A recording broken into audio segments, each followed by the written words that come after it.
Hi guys, welcome back to Camness Studio. In this episode, we're going to take a look at the meaning, the definition, what defines an archaeologist. A fundamental concept for this channel and for what we're going to do here on. You ready? Let's go.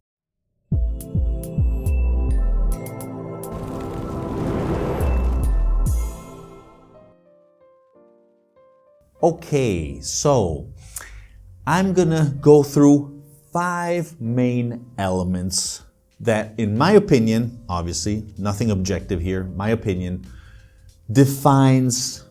delineates the archaeologist profile, okay? So let's start from number 1. I think this is the fundamental concept behind archaeology. Why someone decides to study archaeology and become an archaeologist. What is that? Curiosity. Oh yes, curiosity. A curious person is the base, I want to underline this, to become an archaeologist. Try to understand, try to question things,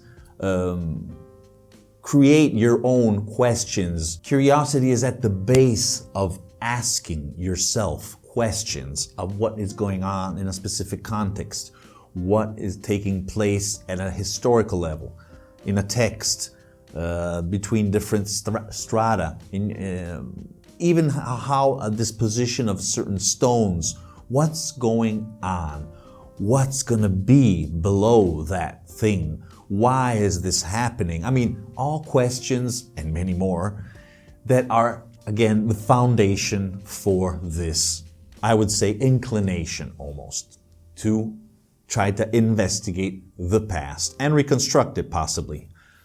In most cases with hypothesis, but in some cases with grounded, solid data, and go ahead from that. Let's proceed. Point number 2, obviously an academic degree. Yes, if you want to be an archaeologist, again, in my opinion, you need a degree. Not because without a degree you cannot do archaeological work. No. But you need that in order to, first of all, become a better researcher, a better student, to know how to study, to know how to do specific things, to gain knowledge on our ancient past, on languages, on history, on different things that you in your university or other student context you can find. So I think that is something fundamental. Plus, it also lays a solid base of credibility towards others. Because if you don't have a degree, it's going to be difficult to publish, it's going to be difficult to advance your theories. So that's why it is a fundamental passage. Nevertheless, it is not mandatory, okay? I think it is. But there are a lot of people, especially in ancient times, where PhDs were not even existing, that people who are investigating the past. Obviously, we're talking about the past in the 1800s, in the first part of the 19th century and 20th century. So it is obviously dependent on your current situation. And today, you do need a degree to advance certain things and have access also to specific materials, resources, etc., as you can imagine. So we're talking about an MA or an MS sometimes, depends if you're going more technical, and obviously the best of the best would be a PhD. And we're going to talk about these specific topics, on these degrees, on some advice in this sense in the future videos. So that's, we could say, the most important of all. Also to have access to an academic career, because obviously a lot of archaeologists, some are independent, but the majority are affiliated to an institution. So if you want to have a position somewhere, you're obviously going to need a degree in this sense, and the PhD is at that point mandatory, absolutely. A lot of people are just going to take the technician route, we can say, where you're only going to do archaeological technical work.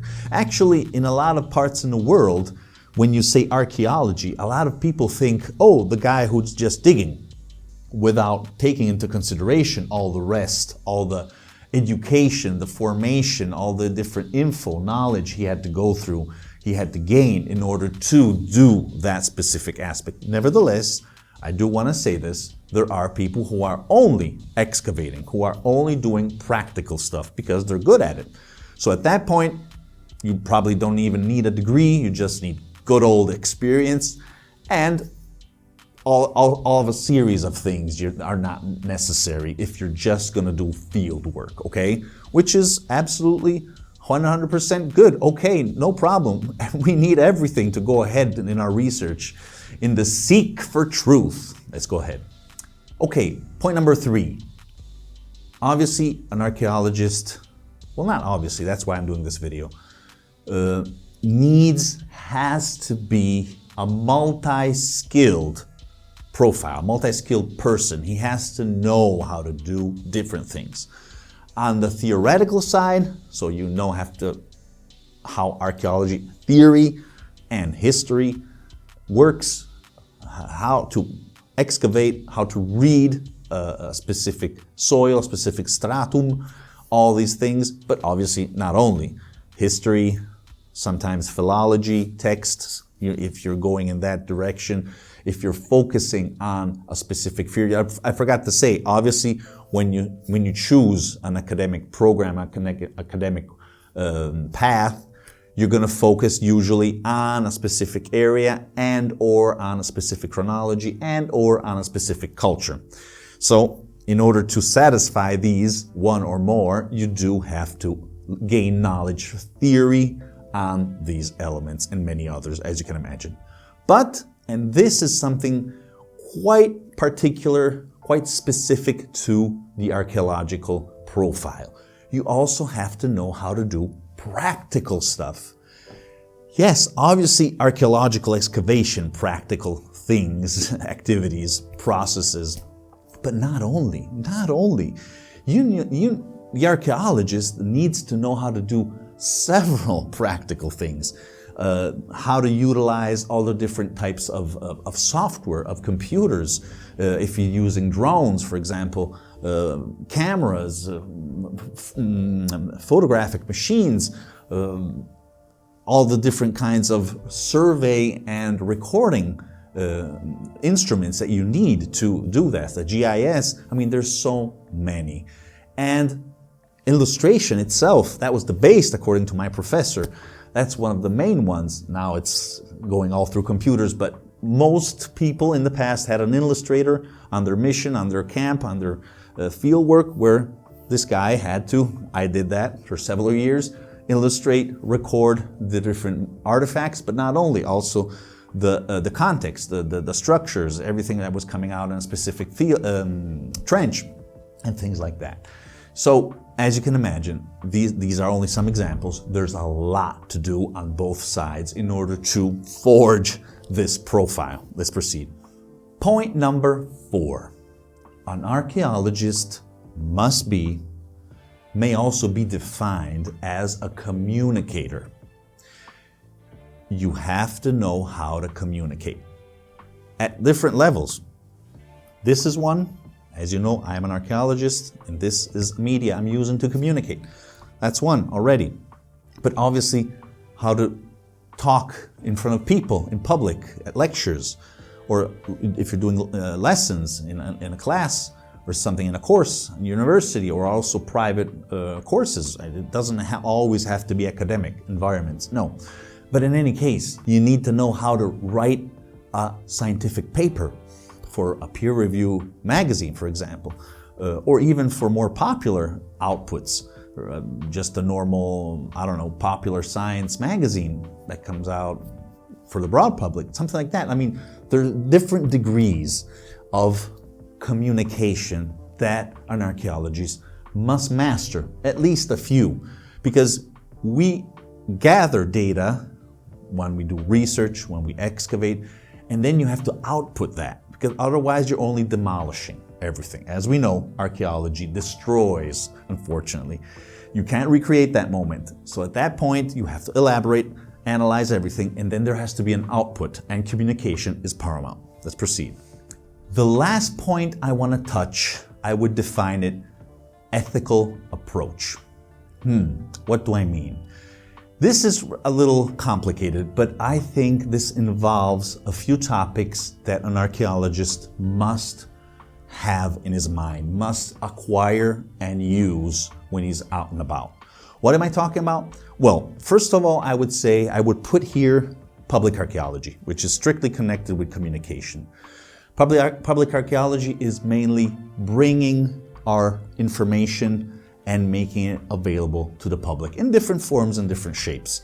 So even the community is enjoying, is understanding our work, the information that we're discovering, and things like that. Otherwise, it's always just gonna remain in a museum and a university, and a lot of things are not even published. So that's even less distributed, promoted around. So that is fundamental, a fundamental part, which I said is strictly connected to communication, because we have to be a transit, somehow a connection between academia, between the excavation and people, because they don't have access. And that is part of our job, absolutely. Plus, apart from this, another important part is, I would define it, the colonialist issue.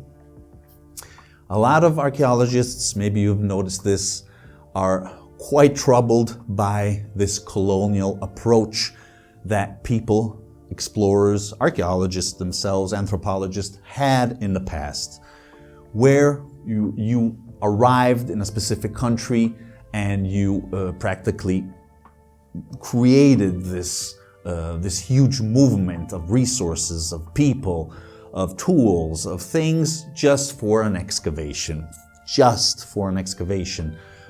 subtracting sometimes that information, that data, also the artifacts from that country, and bringing them back. There's a huge debate, obviously, behind this, because in some cases, a lot of people say, good, thank God we did that. Otherwise, wars and politicians and things like that would have destroyed everything. So I'm not going to go in that, obviously. But it's important to know that you have to have a special approach now, a different approach.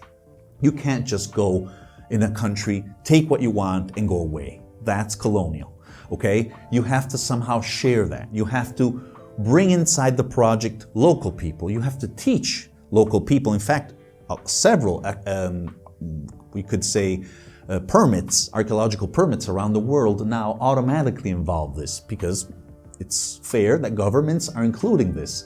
So you have to teach the local communities what you're doing, do publication accessible to the public. This is strictly connected, in fact, to public archaeology, and things like that.